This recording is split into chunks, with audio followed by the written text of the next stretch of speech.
Let's step back. Hi, everyone. So first, I want to say thank you for inviting me to share what we're working on. And more importantly, thank you for what you guys are doing. I'm in love, in awe, and full of gratitude for everything that's happened. You know, I'm an emergency doc. I worked for Team Health. I worked for Sheridan. I worked for Sutter Health. I worked for these behemoths, and I experienced the harm directly, and then I experienced the downstream patient harm. So, you know, it's really refreshing to have, you know, my fellow colleagues making so many moves in the background while I was launching this other opportunity that has an ability to kind of elevate everything that we've already done and help us to claw back our freedom and autonomy that's been stolen. Thanks, Leah. And, you know, I guess right now, I want you to be able to give a general presentation about what your tool is. But I'll also, because we're just starting this out, preface this with, we're calling the series Unions, Co-ops, and DAOs, oh my. So at this point, we kind of realize that physicians are not really organizing or haven't been traditionally. And so we're looking at ways to organize legally, but also just, you know, the power differential between insurance companies and hospital systems and contract management groups is just absurd, and patients and physicians are in the same boat in terms of losing out.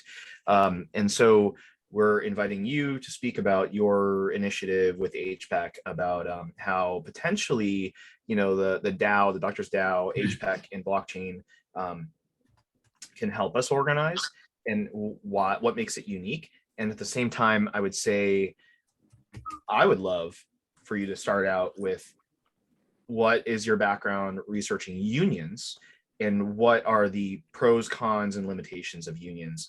And then we go from there. Awesome. So I actually have a presentation that I actually added a slide. So here's the thing. Oh, wow, what's going on here? Okay, let's see.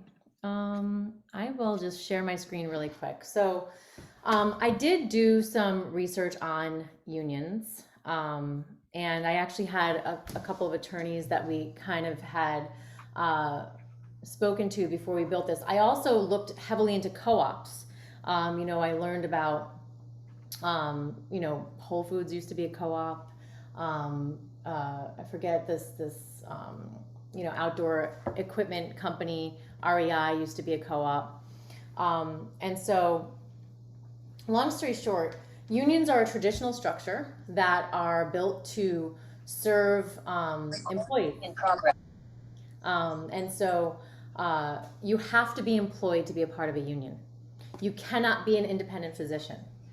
And within your employment system, you have to convince half of those people to agree to join the union. And part of that agreement needs to be that they agree to have a cut of their paycheck taken, usually about 3 to 5%, in order to fund the union's efforts. So, you know, unions are amazing. You know, we're really, you know, they're able to make some changes for people. They're able to advocate for the employees of a system. But there's no direct democracy. There's no secure technology involved. It's a pen and paper kind of situation. You know, there's, you know, you have to all agree to have a sliver of your paycheck cut. And then you all have, you know, 51% have to agree. So that's the difference. I don't think it's a HPEC DAO versus union situation. I think we can have both. I actually think that as a DAO, we could essentially fund and direct funding towards unions or organizations that the physician community decides they want to support. Because DAOs, unlike traditional organizations, whether they be corporations or unions, are distributed in nature, and each individual person in the network has an equal say. So it's kind of an egalitarian system, a direct democracy, and it's autonomously directed by the cryptography, by the actual technology and how it's coded. And so in the case of HPEC, In the beginning, we have to make decisions. So we, a community of 400 physicians have invested to build this technology for us, to give it to us. And if you are a doctor in the United States who's ever had a license, meaning you've ever had an MPI number as a physician, you can onboard onto the HPEC app and own a crypto wallet, which is a decentralized identity wallet, where you can use that wallet to store, own, share your credentials, but you can also use it to vote and to make decisions as a community and to stake capital if you choose to eventually, and that's the difference. Thanks, Leah. Yeah, I just have sorry. one question. Yeah, just a Yeah, couple Jay, questions. go ahead. So the statistics you provided on unionization, do you have a reference for those? Because I know that the fee structure can be various. We've met with folks that actually run unions have had this discussion.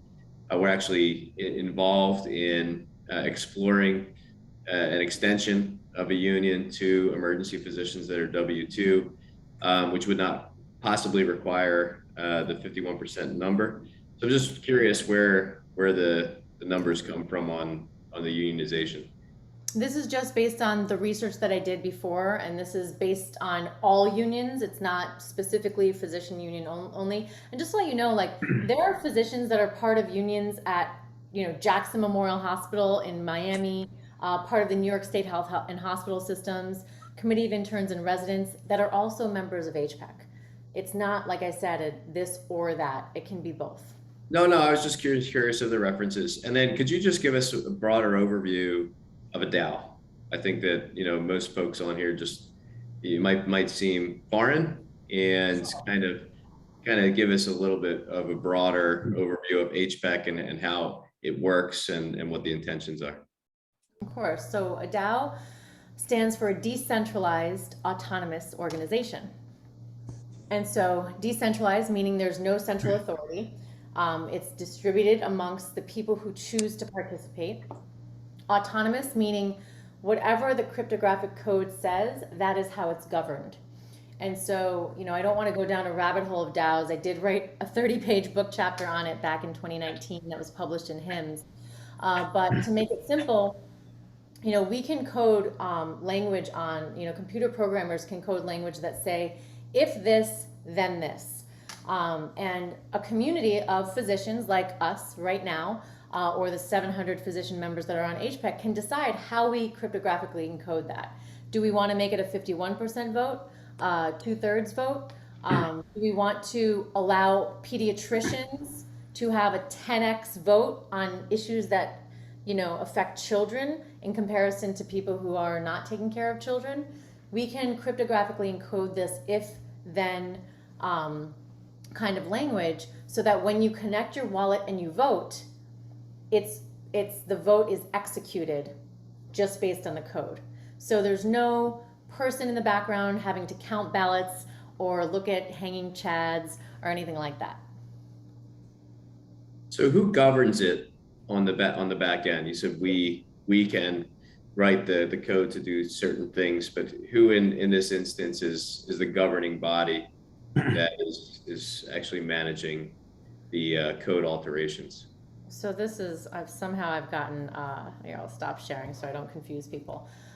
The individual. I think the images are actually helpful. Okay, yeah, I'm going into the credentialing stuff. Somehow it sent me there. But yeah, so the interesting thing about a DAO is that the community governs it. So in a traditional top-down, system, it's, there's a board of directors or a CEO, and they have quiet private meetings in their private boardrooms, and they execute decisions. And sometimes they might send out shareholder voting information quarterly, and maybe you pay attention to it, maybe you don't, but you don't have any active participation.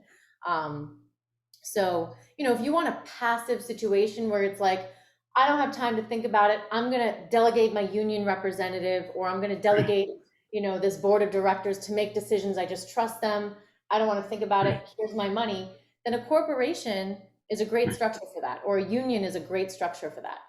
But if you want to know that your decisions are being executed because you can read the cryptographic code and you can see that the votes have been counted, then a DAO is a better structure. So a DAO, to me, what I'm hearing, and Ivan, if you have, and I know that you had sent a message that you, because I'd like to hear from Ivan, and it might be a little premature in the conversation, but I do want to get his input with his background as a CIO. You know, it sounds like it's more of a transparent approach to voting and governance. That's what I'm hearing, but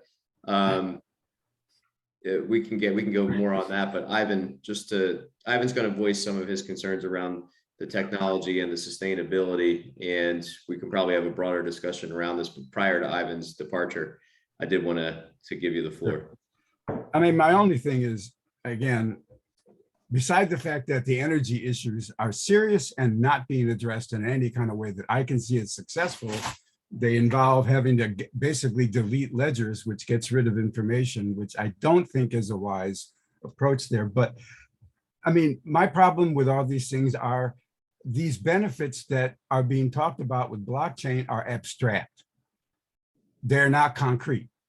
They have really nothing to do with anything aside from your ideological, orientation, which is fine. I think the issue around unions is very important. Unions have done an incredible job for protecting workers. Not as much as I would like, by the way. I actually don't agree. Yeah, I understand you don't agree. So let me finish, and I'm going to be out of here, and you'll have plenty of time to disagree with that. I think unions have been incredibly important, and corporations are, in fact, the problem because they're not that democratic. And especially with the DAO, if we're having people investing money in this, how many people, what happens with the people who invest more money? Do they have more power? If they don't have more power, why do they invest the money? I think there's a lot of really concrete issues here that need to be looked at outside of the ideological stuff around how nice decentralization is. I don't see decentralization as a benefit at all. And I think the real issues are who has power, how is it distributed, and how do we make sure that the physicians who we're trying to protect are protected and equally protected. So those are my questions, and I got to go at this point. So have a good conversation, everyone. Nice talking to you. Thanks, Ivan. I love how you have questions, but you don't want to hear the answers. That's okay. Well, no. We'll feed it back. I think he's raising sentiment of a lot of folks that understand the technology is interesting. It certainly can allow for broader transparency, but I think the core of what a lot of the hesitancy around this is that when there's a couple different questions that come around this that everybody has talked about HPEC. There's investors, right? Number one, there's investors, physician investors, and what does that mean, right? And if somebody's a physician investor, most likely they want a return on that investment. Secondly, there are questions around venture capital, right? And you're shaking your head no, but honestly, if you're going to invest in something, if people are smart with their finances, they either want to see that it's sustainable and it's going to actually go on, and maybe that's more of a donation than an investment. But if they are truly investing, that the return is something that people want to see. And then the second question is, that I think is going to highlight some of these issues is the issue of venture capital.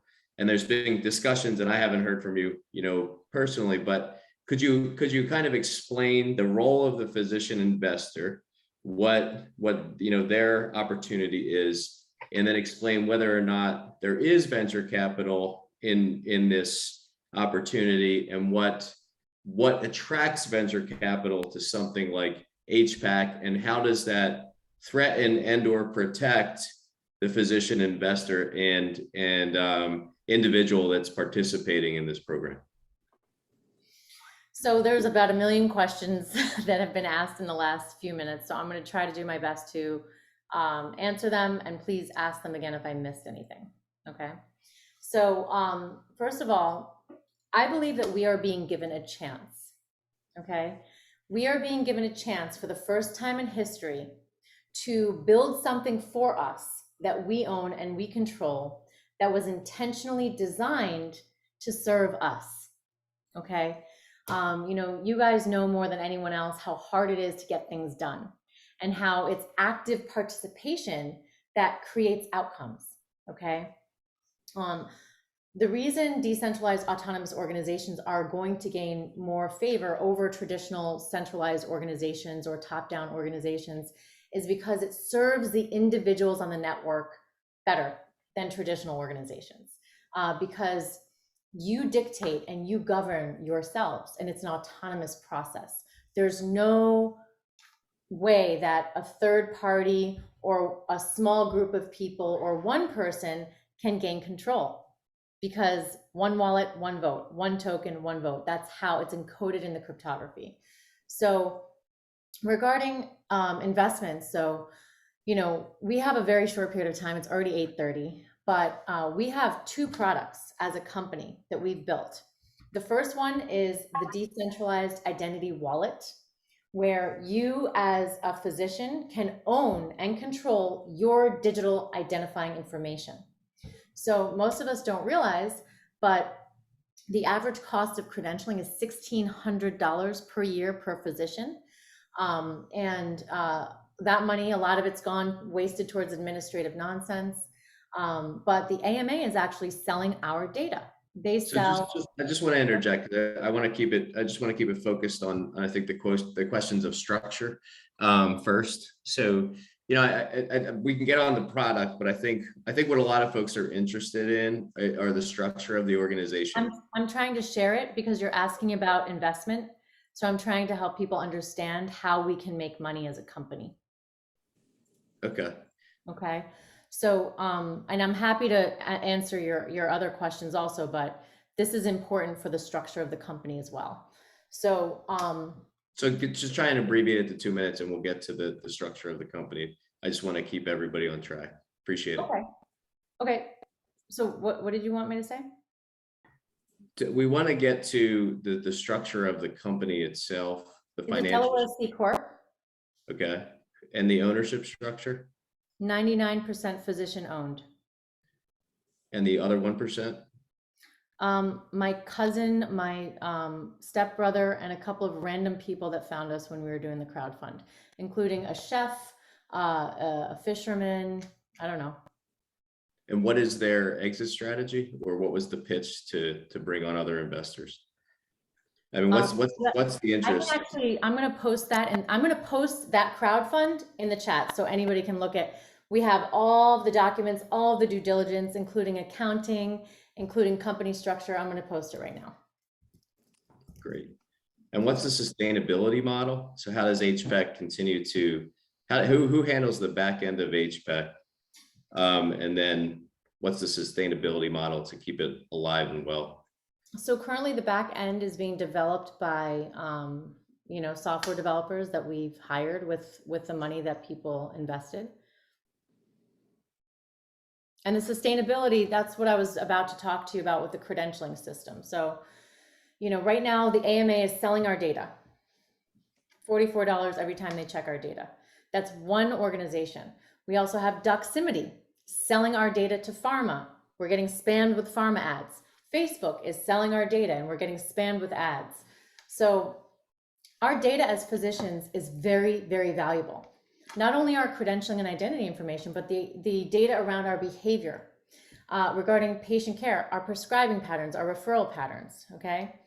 We should own this data, and this tool gives us an ability to own it and to sell it ourselves.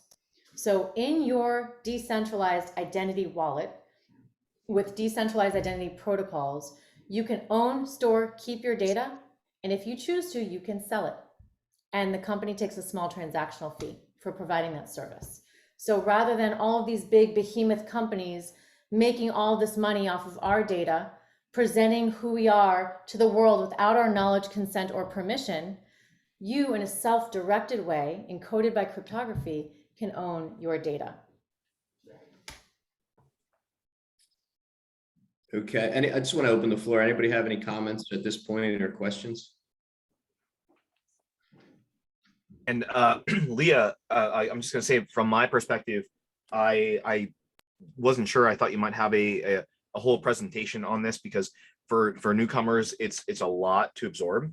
Yeah, I do have a presentation, but I didn't know if I was supposed to go through it or not. So I just showed. Well, my original goal was to give you a half an hour to give a general presentation, and it seems like there are stop points here. So I don't know how long your presentation is, but I'd also be happy to allow you some like uninterrupted time to go through a presentation and then do Q&A.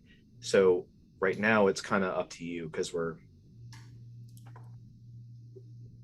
Yeah, I mean, I would love to kind of go through this, and I only prepared this because you had said that we might. So I'm gonna try to get through it really quick. I don't want to. How long do you think you need? And then we can open it up. Maybe 10 or 15 minutes, because Okay, I already showed some of the slides. So by 9 p.m. for sure, let's open it up to everybody. And in the meantime, Jay and I can collect questions, and then we should have a half an hour for that. So I want to start with this quote. The most common way people give up their power is by thinking that they don't have any. You know, we as physicians think that we have no say, but to sign a mafia contract that says that, you know, we have to work for $24 an hour, or we have to sign supervisory agreements for non-practitioners, or, you know, we have to work uncompensated and, you know, do pajama time at home instead of reading our children books at night. And it's just not true. You know, we are the value creators in the healthcare system. We are the ones that create value for patients. We're the ones that took an oath to serve them first. And unfortunately, we trusted the system to provide a portal for us to do that ethically and completely. And instead, they've put two other masters behind us. So we have employers, we have insurance companies, and so we're kind of pulled away from serving our patients, and that's not okay. So, you know, we have given up our power and we need to take it back. Take Medicine Back is doing that in actuality with everything that we talked about at the beginning. But we also, in my opinion, in this new digital era, need a tool, a technology tool that can help us to execute and organize in a faster way. So, you know, this is what's currently happening right now. Insurance companies, hospitals, private equity-backed systems are siphoning money off of the pain and suffering of patients and disrupting our ability to care. And this is what we experience. You know, we have computers, but we don't use them because they're worthless.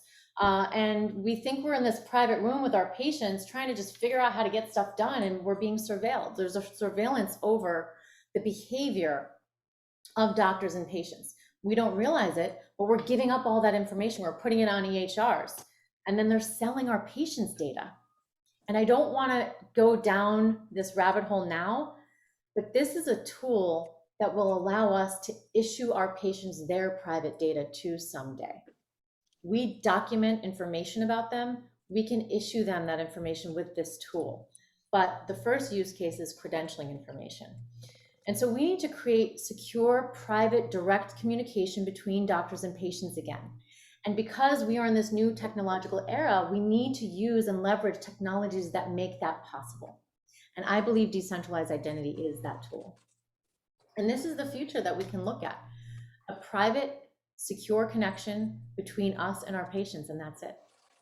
And so this is decentralized identity. And these protocols were built by the same people who built the URL protocols, who built the email protocols, who built the protocols that let us log into banks and transfer hundreds of thousands of dollars. I was recently at the Internet Identity Workshop last week in San Francisco, where the identity gurus of the world get together and communicate about how to solve these problems. And so these are the technologies that we've leveraged. They're open standards. You can Google Decentralized Identity Foundation. You can look at the GitHub repositories. Please have Ivan, if he listens to this, do that so that he can actually look at the code. We are using open standards technology for this. And so I want to make it clear that, you know, in order to own our information, we need to provide a mechanism for that to happen. So we have a decentralized identity and credential issuing system that we've also developed.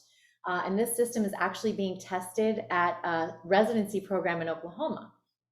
And so, you know, right now, when we graduate from medical school, we get issued, or residency, we get issued a residency certificate. And so we hold on to that thing and we put it on our wall. And then we get a job and we show them that certificate. We say, look, we graduated. And they say, yeah, thanks a lot.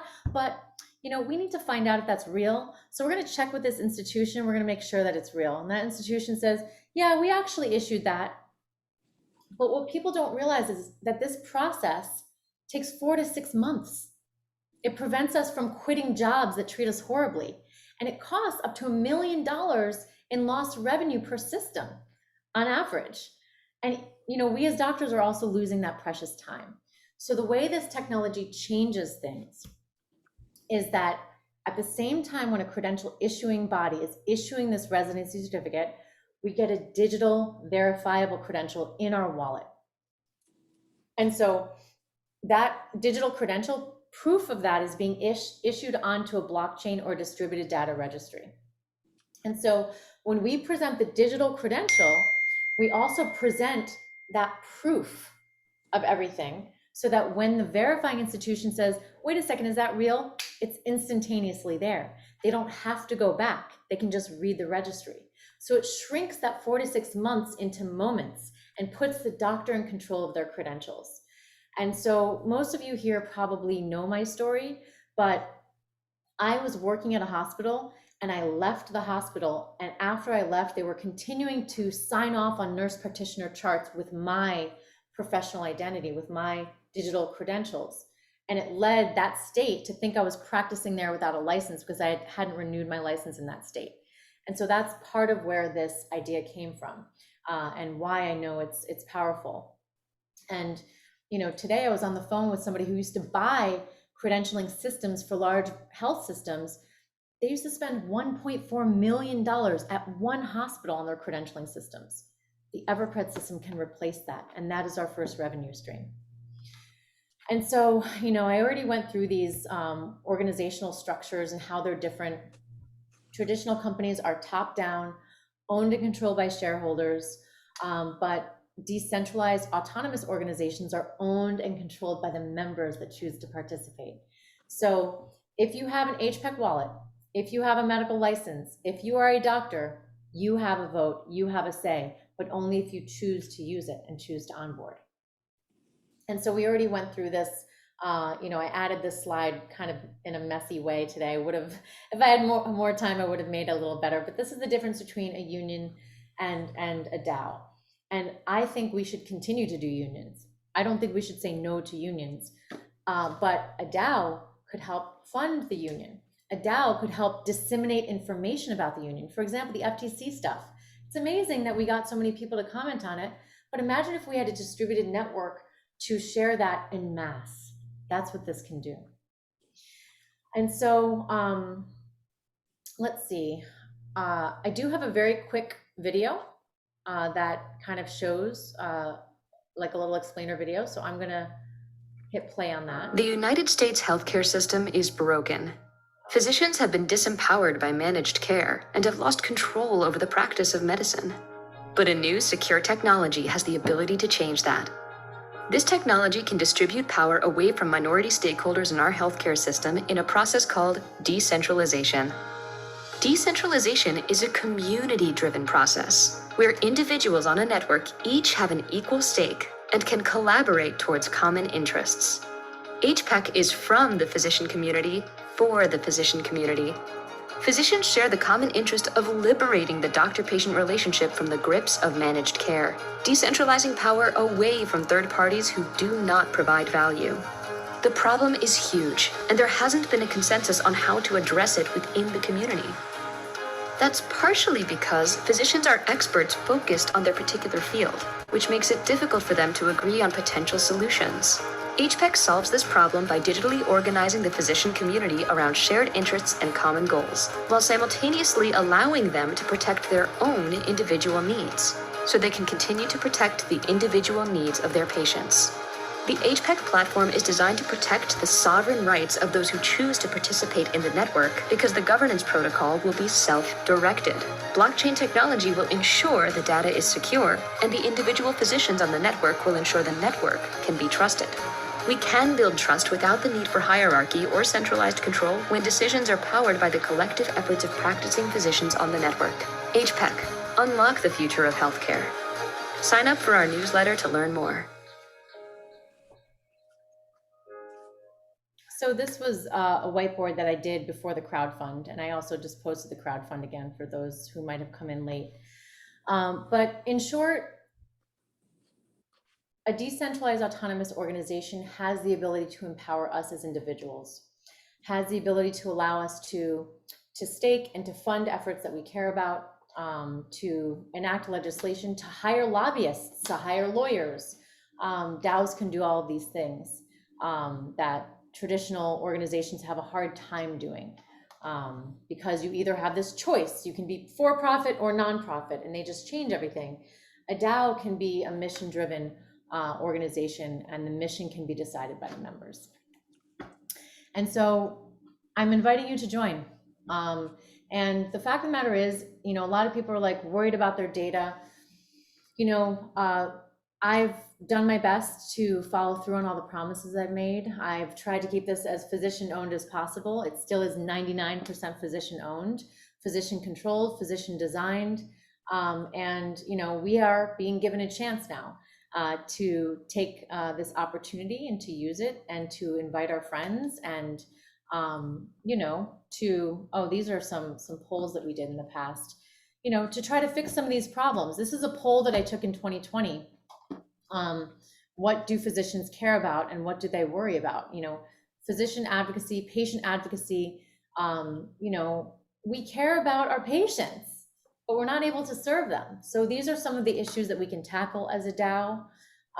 Scope of practices in there, credentialing issues, board certifications, maintenance of certification, sham peer review, et cetera, et cetera. And so if you're trying to onboard, you're having a hard time, email help@hpec.io. And just remember that we cannot solve the problems with the same thinking we used when we created them. Thank you. Thank you, Leah. I'm going to open this up to question and answer with Jay Hopkins to moderate.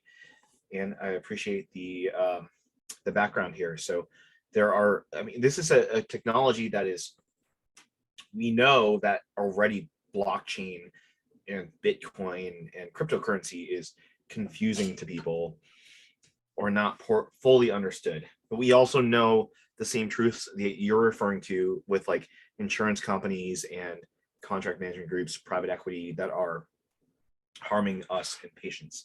So I don't have any issues with the underlying idea. The question is, what is the solution? And there are a bunch of solutions being put forward, and yours is one, and it may be a component of all of them. So we're just looking for transparency and to understand it. And the idea is, I hope that once we get that transparency, and I know you've been transparent, but it's also hard to understand.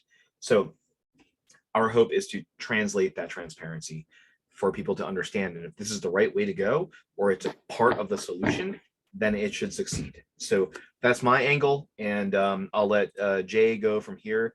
There's a bunch of questions.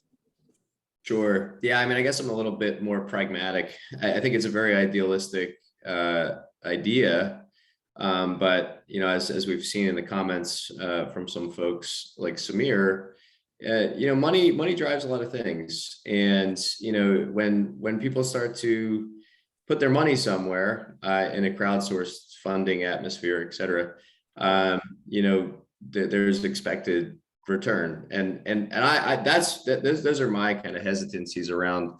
The idea is I don't really see a clear financial model. I don't see what the pro forma might contain, how it's monetized, and then the governance of the income and all that stuff. But I think those are complicated topics, and I don't want to dive into just my questions. So I would like to go to Samir, who has his hand up, and Samir, please, by all means, ask your questions. Leah, I know I don't want this to take an antagonistic tone. I think what you're doing is great. I believe in physician entrepreneurship. I believe in technology. I'm not an expert on blockchain, but I understand the basics of it.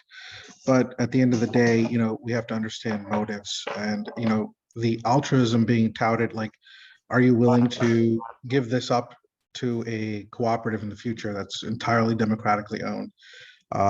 If they would make your investment whole, what happens if HPEC Inc. decides, hey, Bezos just offered us $1 billion. What happens then, when you sell out? So let me answer that. And I wish that you had your camera on so I could see your face, because I know we've talked on the phone before and stuff, but I can't see you. Are you able to turn your camera on or no? Let me try and figure that out really quick. I don't really use this laptop. So just to let you know, so the reason that I know this is powerful is that we are building the technology in a way where the doctors are in control. So first of all, it's not possible to sell a DAO because it's directed and owned by the users. But if magically somehow I was able to sell this DAO to Jeff Bezos, doctors could leave. They could take their data elsewhere. And I don't know what they would be buying. I do want to be very clear. Evercred is a system. We might be able to sell that software, but that would be maybe good for the company if we sold that. But we also can generate revenue from that. So yeah, I don't know if I answered your question. So I guess to clarify, Samir, so are physician investors members of are they owners of the DAO or also owners of Evercred? Both. And how does that, so if you're does everybody get an equal share in Evercred as Evercred begins to grow? For every dollar they invested, they got an equal share for the terms of that investment. So the very, very, very first investors, I think, don't quote me on this, purchased shares at 5 cents a share.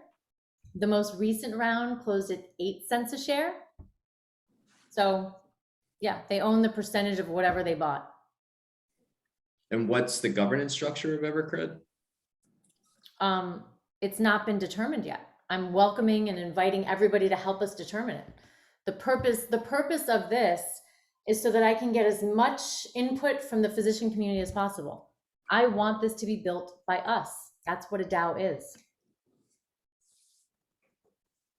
Samir, do you have any other questions? So it's not really a question, but more of a comment.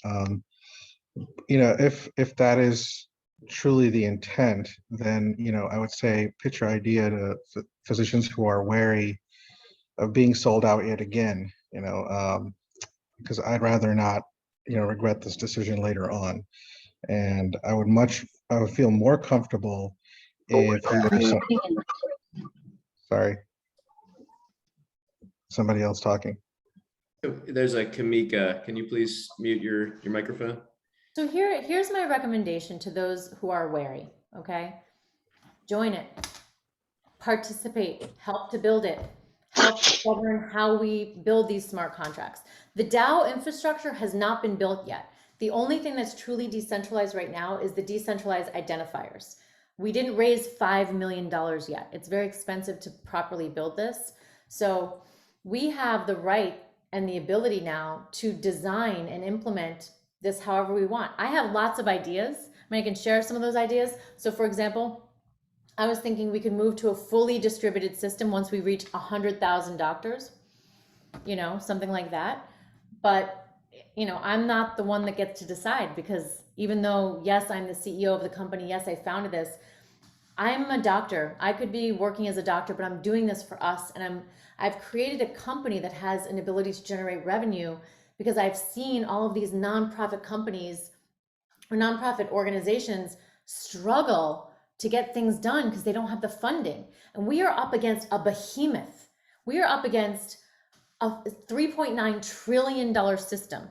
These entrenched interests have no interest in us having autonomy or freedom or power. So, we're not talking about a couple $1,000s here. We're not even talking about a couple $1 million.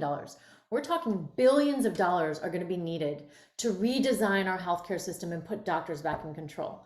And the only way to generate that kind of revenue is for us to realize our value and claw back our power and put some trust in a system that might be able to get us there. Who makes executive decisions in the company? Me. Business, right? So would you be willing to give up some of that control? As I just said, when would that happen? When we have 100,000 members on the DAO that's actually been structured, when I have a board of directors, who gets to be on the board, blah, blah, blah, blah, blah. So right now, every single doctor that's invested has shares in the company and they're voting shares. How else can I do it? I mean, that's the traditional way things are done. So until we fully distribute this, until we fully develop it, until we fully design it in this truly distributed way, and you know, we all know that DAOs are new. So we're kind of headed into like uncharted territory right now. But you know, I'm here because I'm welcoming input, feedback, participation. I'm asking for it. I want doctors to have a say. That's what this is about. Technical question I have. I mean, essentially what you're kind of describing is a digital wallet that's decentralized, right? So, but it still has to exist on some kind of physical infrastructure. Someone owns the servers, right? Correct. And I mean, someone has the keys. So can I tell you something? Yep. John, our CTO, is like, we need to build our own servers as quickly as possible. We can't have any. He is like, just to let you guys know, he has been working for Facebook for 4 years, and he's like, what they're doing is no good. We need to fix this. And he quit to join us to fix it with us. So he is all about decentralization. He has his own servers at his house. The problem is all of this stuff costs money. So right. No, I think that's the nail on the head there. But yeah. But Samir, I think you made some good points. I think we're trying to. Joe Crane is going to be talking about unions shortly, so I do want to keep things moving. I appreciate your comments, Samir. Chris Munnelly, yeah, your hand up, so I just wanted to kick it over to you. Chris?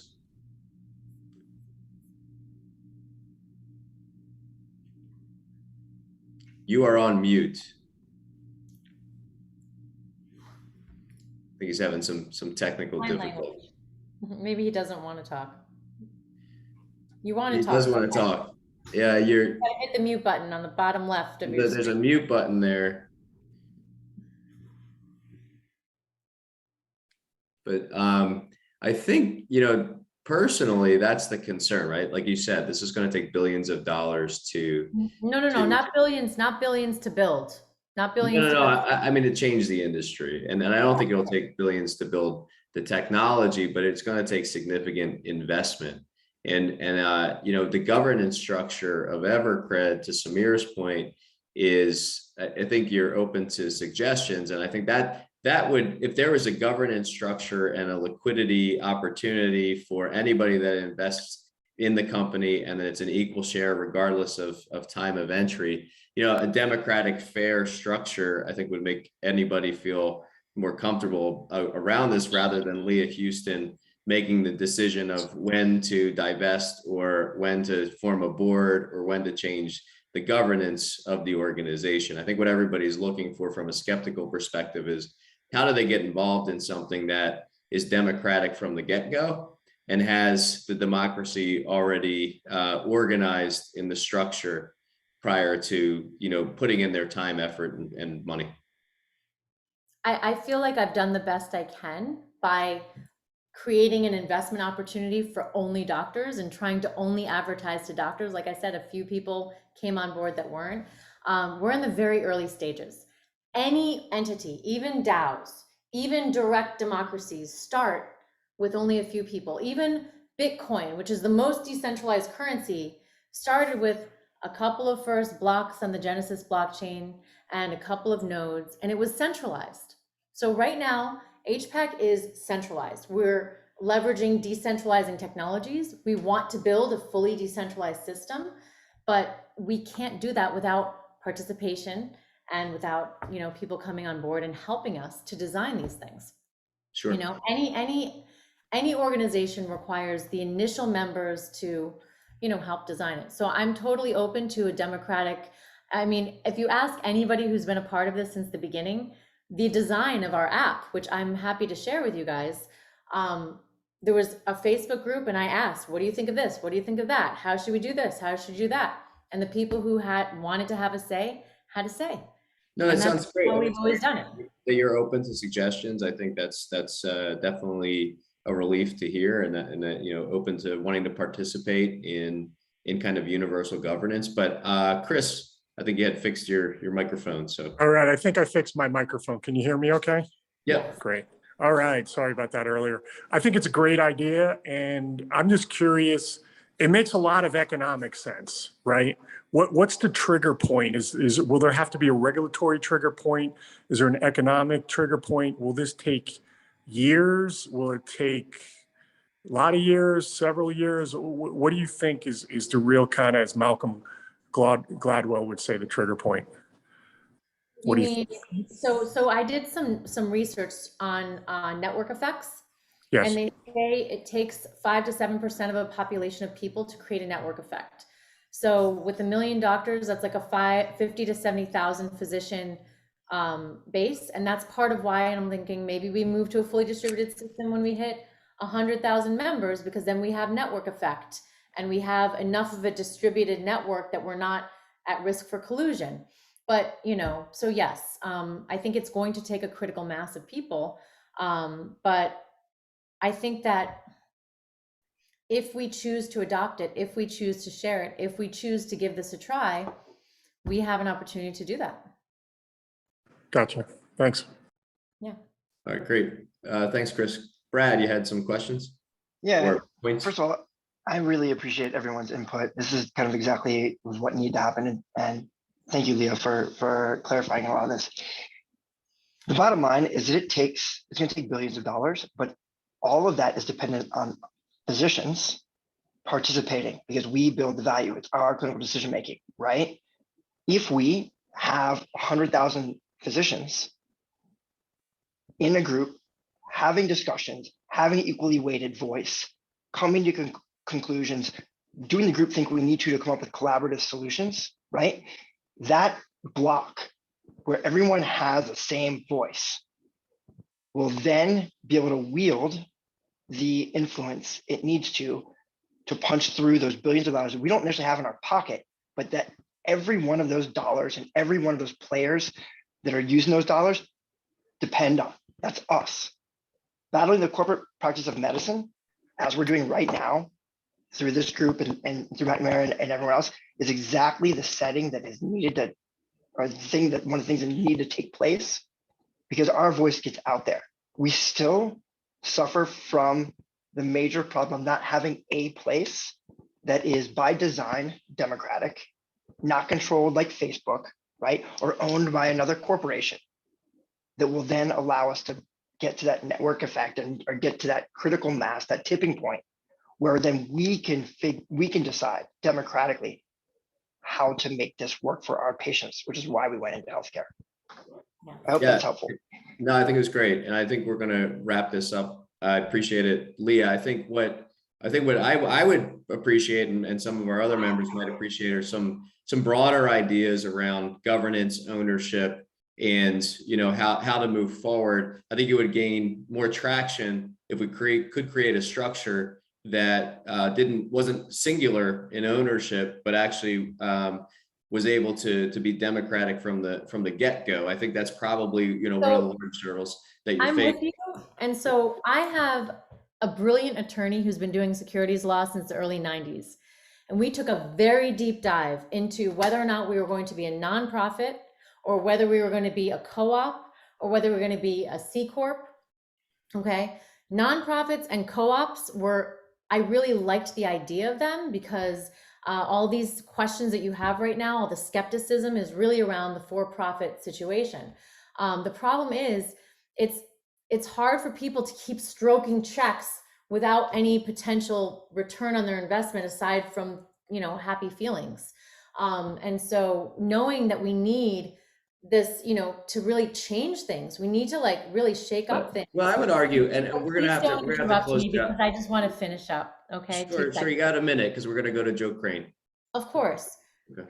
Nonprofits and co-ops still have boards of directors. They still have the top-down structure. They do not have direct democracies either. DAOs do. That's it. Okay. Yeah, I still don't understand how Evercred would then, if it's got singular ownership. I don't know what you're talking about. From a corporation perspective. I don't know So what I you're think, talking about. What you just asked didn't make any sense. so Evercred, who is the executive, who has the voting rights in Evercred to control the company? 400 physicians who invested in HPEC. And that's documented in your Corporate documents? bylaws? Yes. Yes. And everybody has equal share? No, they have shares based on how much they invested. Well, yes, I mean, and then, but the exec, yeah, I think, do anybody else have questions about that? Because I'm not clear on how So- Evercred. Here's the problem with that. And I'm not just being like, again, I'm not being antagonistic, but I make a lot of money. I make a lot more than a pediatrician or a family doctor. I can invest $500,000 in your company and I can exert my influence in a very non-democratic way, right? So I think that there's a disconnect between understanding who owns HPEC as a company versus who controls the DAO. One doctor, one wallet, one vote in the DAO. As far as investing in the company and revenue generated by the company, the stock in the company, you get dividends, or someday, you can get, But there is a selling relationship like between the that. corporation, right? The corporation and the DAO. So we're trying to understand what is the Yeah. nature of that relationship and how the corporation influences the DAO. I think we need to move on and maybe have Yeah, a second. let's move on. talk. I'm I happy to agree. answer any questions in the chat. I mean, this is a Facebook Live, but I appreciate the time, everyone. Thank you, Leah. Thanks, Leah. And honestly, I mean, these are hard conversations, and there is a power differential with money that we are facing as a society that's even bigger than emergency medicine or unionizing or coming together in medicine. It's just a mess right now. So it's a lot to discuss, and I appreciate you being sort of under the gun here. So it looks like, okay, so we'll open this up. Right now we have 21 minutes left, and I think Joe Crane is here. Is that right? I'm here. So Joe Crane, I'm gonna say, didn't prepare for this at all. Is the national organizing director of the Doctors Council. It's right on the screen, so that's definitely the case. And he has had a career in unionizing, and I think led the only private physician walkout or strike from a union perspective, and left the other, is it UAPD, Union of something physicians and dentists, and they started letting in chiropractors and naturopaths and stuff like that. So I will say, I'll personally say that I think Joe Crane is on the right track. He's part of the SEIU. It's a version of that, and I think he would probably also be happy to say that there are disadvantages to traditional unions, which I think Leah Houston has pointed out. There are some disadvantages, and there are some very good things that unions have done. So let's give him a chance to speak, and I think he'll do a separate discussion on unions another time, or at least he's invited to. Hey, thank you for having me. I just want to start off and saying I am definitely not prepared. I was actually planning on coming to this meeting, and the person who actually got me involved in the unions, I got word today that she passed away. So I'm kind of off my game right now, but I was also thinking, like, she'd be mad at me if I didn't show up to this meeting and talk to people about, trying to help out. So, so just, give me a little bit of a extra understanding today, because I'm a little distracted. But so as Mitch said, I am the national organizing director for the Doctors Council, and we are the largest and oldest attending union in the country. And I always tell people, there's not a lot of competition. There's us and a West Coast organization that Mitch pointed out. So, but we are a physician union, and what's been happening in healthcare is you all are becoming labor for one way or the other. You are you are being viewed by the corporations as. Hey. Sorry, what? Within a half an hour. Hey, I'll Brad. work on Brad, Okay, I just Brad Schwartz, please made be- reservations at that schoolhouse hotel for us. All because Can you, that Mitch, can we move require into the waiting room? $200 a night, working on needs that. to mute. like the happy. cheapest room. Yeah. It's not even that nice. I mean, Okay, I figured that out. Go for it. Sorry about the. All right. No, it's the Zoom world. I've had dogs barking in the background. I've had people coming out in their robes in the background. This is Zoom. So sadly, I'm used to it. So, anyways, I was just saying that we are the oldest union. There's not a lot of competition, but we are a physician-led organization. You can see in the picture behind me that is our elected leader of our organization, Dr. Frank Proska, and he is a practicing attending. He is a member of our organization, and he's literally in our organization done everything. He started in a non-unionized location, helped to unionize his location, went up through the ranks, and is now our duly elected president of our organization. But and again, I don't really have anything prepared, but I did want to correct one thing I did see on that slide, and I only came in halfway. So, and I'm not trying to come in and say, what anyone else has said is wrong or anything, but I did see that it was a 3 to 5% of salary and union dues. I can tell you, I wouldn't have a green screen behind me if I was collecting that much money in union dues. It is $1,180 a year with a cap. And if you don't work in a 2-week period, you don't pay union dues. And the other aspect about union dues is you do not pay anything in union dues until you have a collective bargaining agreement that has been voted on by a majority of your colleagues. I voted on as a yes. So literally in a new organizing conversation, you don't pay a thing, and you don't pay a thing until you have something of value that people want to agree upon. So I just wanted to clarify that.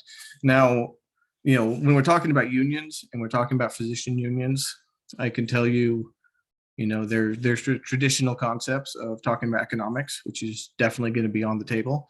But outside of that is the bigger concept of what does it mean for physicians to have a say in their workplace again. And, I'm probably the only non-physician on this meeting, and thank you all for letting me hang out with you all. But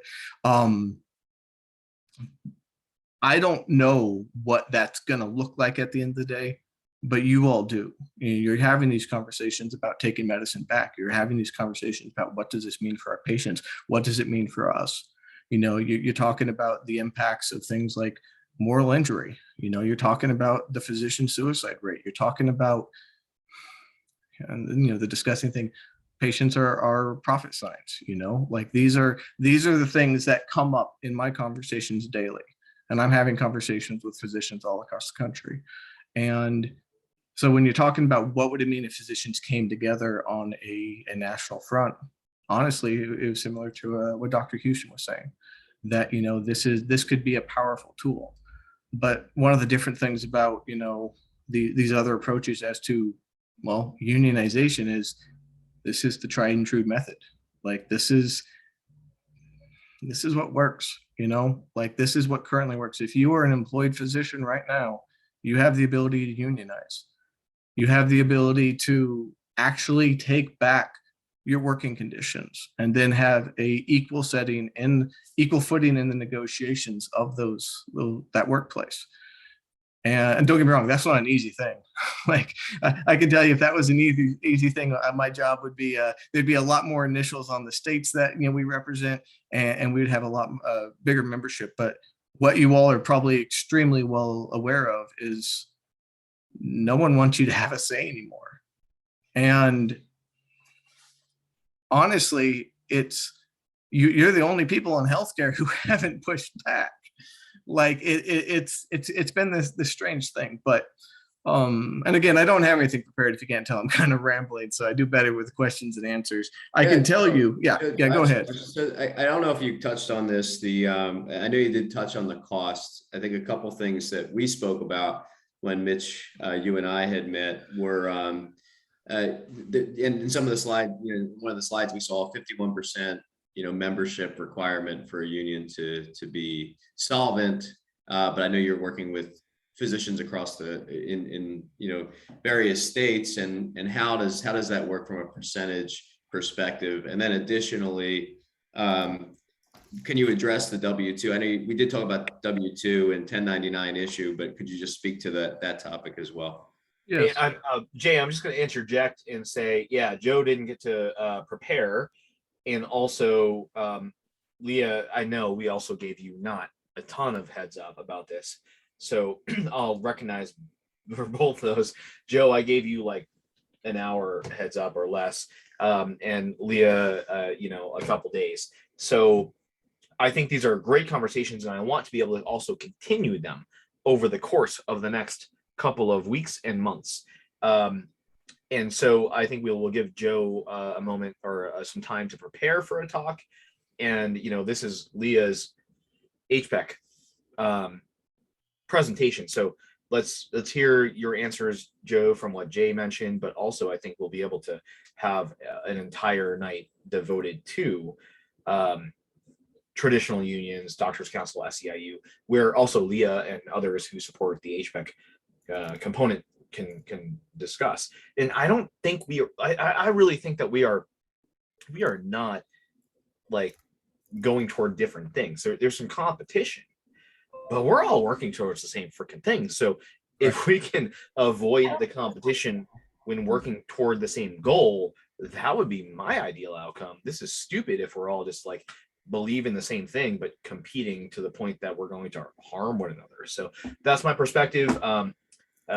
Joe, feel free to chime in on what Jay said, and then we'll give Leah a moment. Yeah, it's more just real quick. It's more just for clarity purposes. Joe and Leah, just especially since you work in the space, just to give the audience more of the background of it. And I agree, we're working towards the same goal. It's just vetting and understanding all the opportunities. Yeah, no. Let me just. Even if every single physician wanted to unionize, nothing is stopping from you all of literally changing what medicine would mean. So I mean, like this is not a end-all solution. This isn't the magic wand that cures it. Like I said, even if every single physician unionized, I can tell you the corporate interests that you are up against are going to adapt to that.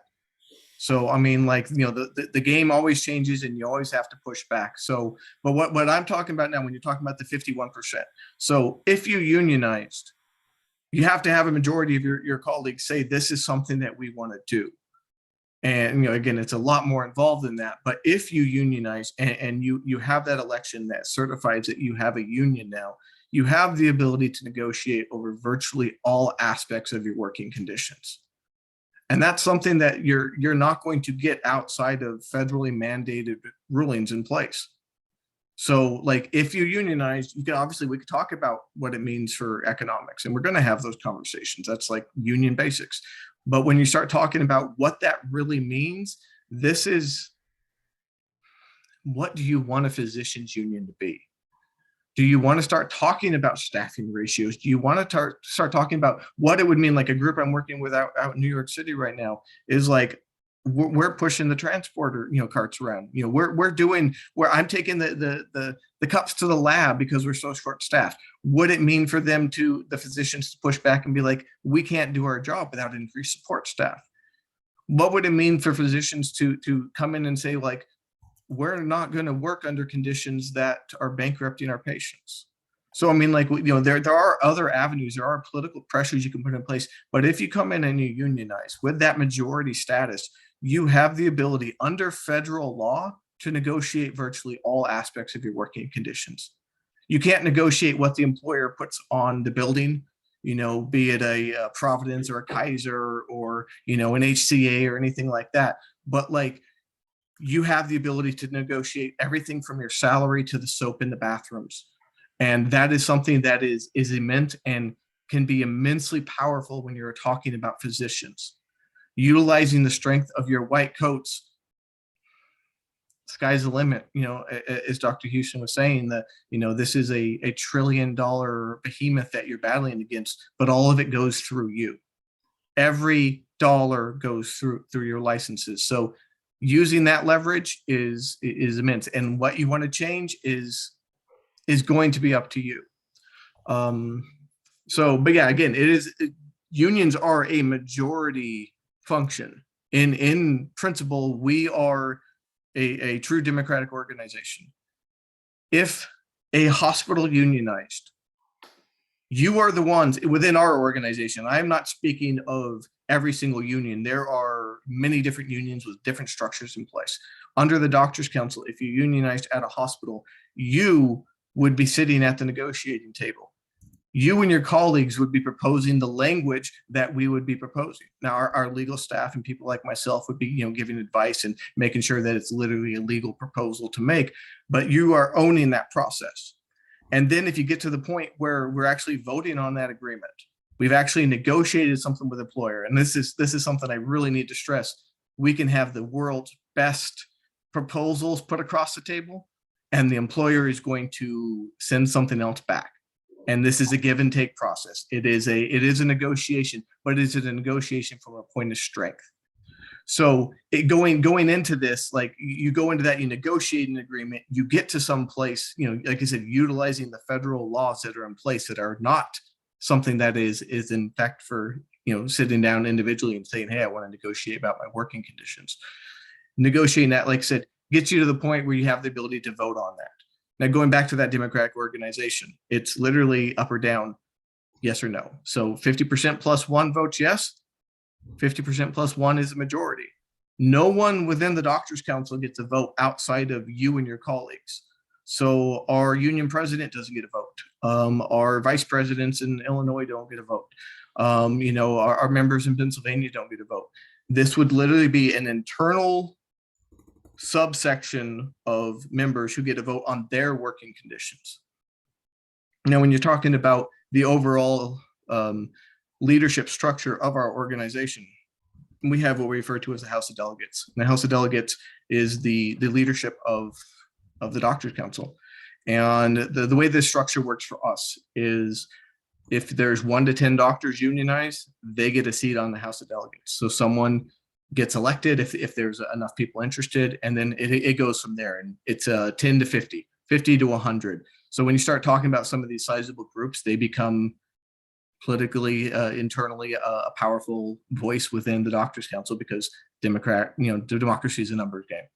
But like, we have that structure in place, and we are governed by our Constitution and our bylaws, which we're legally required to under federal law to have these things into place and have that structure. As a member, you have the ability to raise, and I'm sorry, I'm seeing questions pop up. I'm a little distracted right now. Like I said, I'm a little off my game. So if there's questions, I'll have to come back around to them. I'll get to the, sorry, yeah, go ahead, sorry. No, I think we'd like to, I want to give some focus on each sort of proposal within medicine to unionize. And I mean, or not unionize per se, but like organize and do what I think we wanted to do, which is like take care of patients and not be screwed. Like, that's it.